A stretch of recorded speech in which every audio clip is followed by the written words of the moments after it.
नमस्कार। कहते हैं दिल्ली के सिंहासन पर बैठने के लिए लखनऊ का किला फतह करना सबसे अहम होता है। वो इसलिए क्योंकि देश में कुल 543 लोकसभा सीटें हैं, जिनमें से 80 सीटें अकेले उत्तर प्रदेश में हैं और उत्तर प्रदेश के किले पर तैनाती है मोदी के सबसे योग्य सेनापति महंत आदित्यनाथ योगी की, जो हार्डकोर हिंदुत्व, फास्ट डेवलपमेंट और कठोर अनुशासन के मिश्रण से बने दक्षिणपंथी राजनीति के सबसे सफल प्रयोगों में से एक हैं।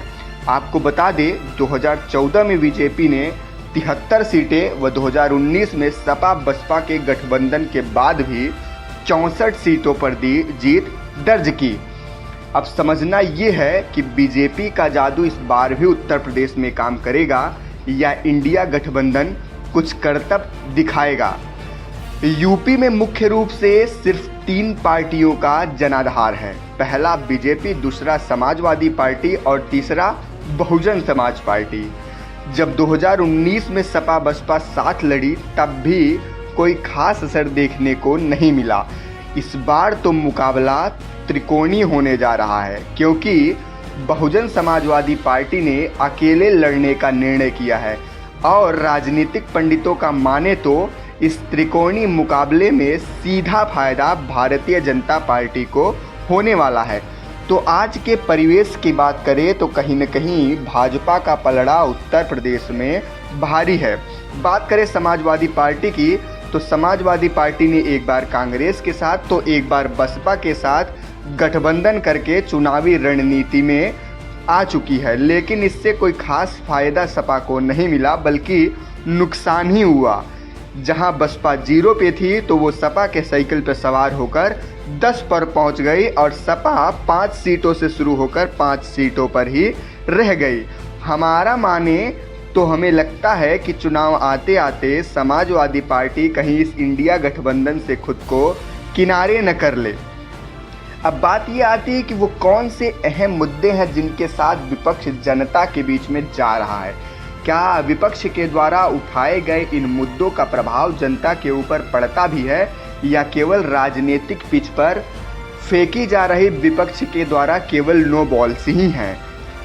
सबसे बड़ा, सबसे अहम मुद्दा जो इंडिया गठबंधन के सबसे बड़े नेता हैं उनके द्वारा उठाया जा रहा है वो है मोदी अडानी का संबंध। अब बात ये है कि जनता को मोदी अडानी संबंध से कितना फर्क पड़ता है। गरीबों को घर बैठे राशन मिल रहा है, 5 लाख रुपए का स्वास्थ्य बीमा, आवास और शौचालय, उज्ज्वला गैस सिलेंडर, यूरिया की महामारी नहीं है और इससे बढ़कर बिचौलियों के बिना उनके जनधन खाते में सीधे किसान सम्मान निधि योजना पहुंच रही है। जब इतने जनकल्याणकारी योजनाओं का लाभ जनता उठा रही है तो उसको बहुत असर अडानी का मुद्दा नहीं करता है। दूसरा जो सबसे बड़ा मुद्दा है वो होता है मोदी हटाओ देश बचाओ, संविधान खतरे में है। तो जनता जानती है कि संविधान खतरे में है या फिर माफियाओं की संपत्ति खतरे में है, गुंडा राज खतरे में है, भ्रष्टाचार खतरे में है। विपक्ष की ये जो दोनों मुद्दे हैं वो पूरी तरीके से निष्प्रभावी नजर आ रहे हैं। और बात ये भी है कि केवल मुद्दों से चुनाव नहीं लड़ा जाता है, उसके लिए एक कठोर अनुशासन की भी आवश्यकता पड़ती है। अब देखना ये है कि ये जो इंडिया गठबंधन बना है इसमें सीट बंटवारा कैसे होता है, अनुशासन रहती है या कई दल छोड़ के पार्टी को, गठबंधन को हट भी जाते हैं। और रणनीतिकारों का माने तो इन सभी पारंपरिक मुद्दों को छोड़कर यदि विपक्ष कोई गंभीर मुद्दा लेके जनता के बीच में आता है तो चुनाव में जीत ना सही, लेकिन जो स्वस्थ लोकतंत्र के लिए आवश्यक है एक मजबूत विपक्ष की भूमिका में तो ये आ ही सकते हैं। इनमें जितने भी नेता हैं वो अपने अपने राज्य में विधानसभा चुनावों में भले ही प्रभावी रहे हैं, लेकिन लोकसभा चुनाव में इनका कोई खास असर नहीं है। उदाहरण के तौर पर 2 बार से दिल्ली में मुख्यमंत्री रहे अरविंद केजरीवाल, 2014 में भी एक भी लोकसभा सीट अपनी पार्टी को नहीं जिता पाए और 2019 में भी एक भी सीट अपनी पार्टी को नहीं जिता पाए। तो जनता आज समझती है कि विधानसभा में उसे किस नेता को चुनना है और राष्ट्रीय स्तर पर वो कौन सा नेता है जो विश्व पटल पर देश को आगे बढ़ाने का काम करता है।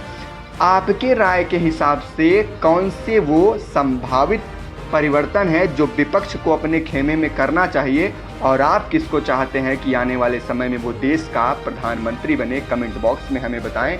मिलते हैं आपसे अगले वीडियो में। जय हिंद, जय मां भारती, धन्यवाद।